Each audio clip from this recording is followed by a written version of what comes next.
I was born in eastern Wayne County by Stark County. And when I was 4 years old, my parents moved to northern Ashland County in West Salem. And I was born and raised as Swarthen Trooper Amish. I went to school with Naomi for 7 years. I knew her very well, but I never thought that I would marry her. She grew up in a different church district than I did. And I didn't see her much until she was about 16 years old. And I thought, well, she's very pretty. And I'm really going to look into getting married with her someday. And we got married, and we have 7 children, 4 girls and 3 boys.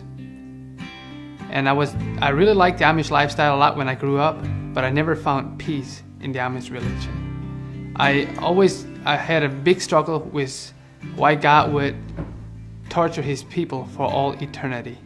And I remember going to bed and just really struggling, not going to sleep, because I really wondered whether I was going to spend my time with God in eternity or whether I'm going to be burning for 1 billion years. And I did not understand that I was really struggling spiritually. That was just some of the issues I was dealing with. And my dad was a bishop, and I had to really follow the church rules because he was a bishop, and I was very well acquainted with the rules and did not really have a problem with the rules. I just thought we should have a closer walk with God. And after we got married, I met an Adventist, and we started talking about the mark of the beast, which is always a very big concern among the Amish, and how we are going to avoid the mark of the beast. And he shared some literature with me, and I read it, and I was very impressed that it was quite different. The mark of the beast was going to be about quite different a subject from what I always thought it would be. When I first started reading the Bible more, especially the English Bible, because we used to just read the German Bible, and I didn't understand it as well. But when I first started reading the English Bible, Naomi was very, very receptive, and she liked the idea of having more understanding of the Bible until she saw where this was leading. This is going to lead us to be excommunicated from the church because we cannot follow all the biblical principles that Jesus left us in the Amish church. Even just to keep the Sabbath. If you keep the Sabbath in the Amish church, you will be excommunicated as a heretic. And so when she saw where this is all going to lead, she kind of froze out, and she just wanted to stop reading the Bible and just try to not have knowledge in all these areas, and hopefully God will still accept us, because we would dishonor. She thought we would dishonor our parents if we kept the Sabbath and were baptized and all that. So she just wanted to stop right there and remain Amish. And I kept reading and sharing with her, and she enjoyed it, although she thought I was crazy in my head. Yeah, I really did think he was crazy in his head by just keep following what he was reading and believing. It really put me in a hard spot. I knew I have to either lose him or my family, my mom and the rest of my family. I knew Andy's not going to leave me, just walk out of the house, but as far as spiritual, that would have been a breakup, because I wasn't following him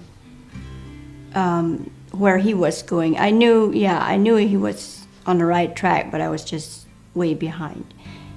But I knew what we were reading made sense, but I was just not strong enough to keep following him.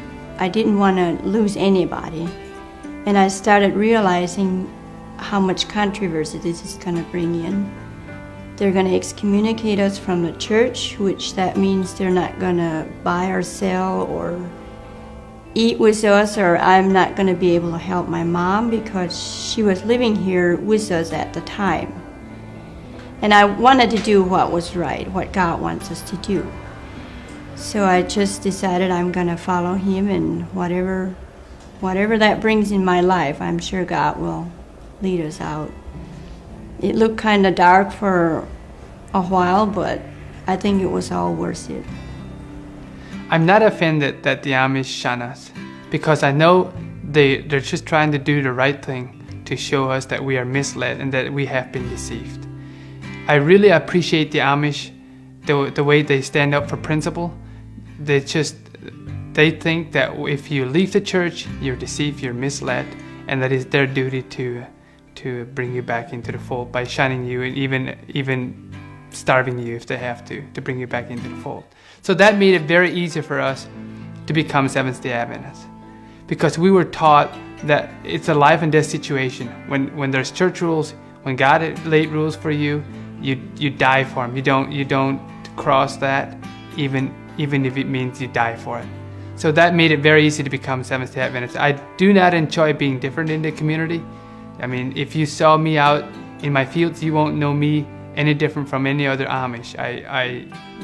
We maintain our Amish lifestyle, and I enjoy that very much. And like I said, I do not enjoy being different, although it is a joy to witness to people that think they have the truth. They believe that they have been called out as Moses was called out of the world. They truly believe that.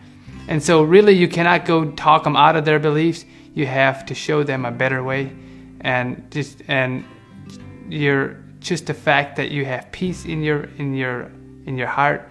They can deny what I say or what I preach, but they cannot deny the peace and joy that is in our life.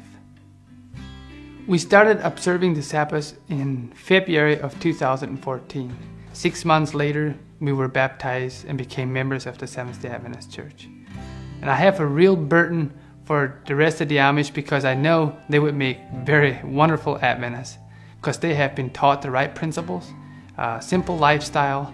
They would enjoy the Adventist message if they understood what it was all about. And so we have a real burden to reach out to the Amish. We believe there is, and we know there is, a tremendous field for harvest that we could harvest here.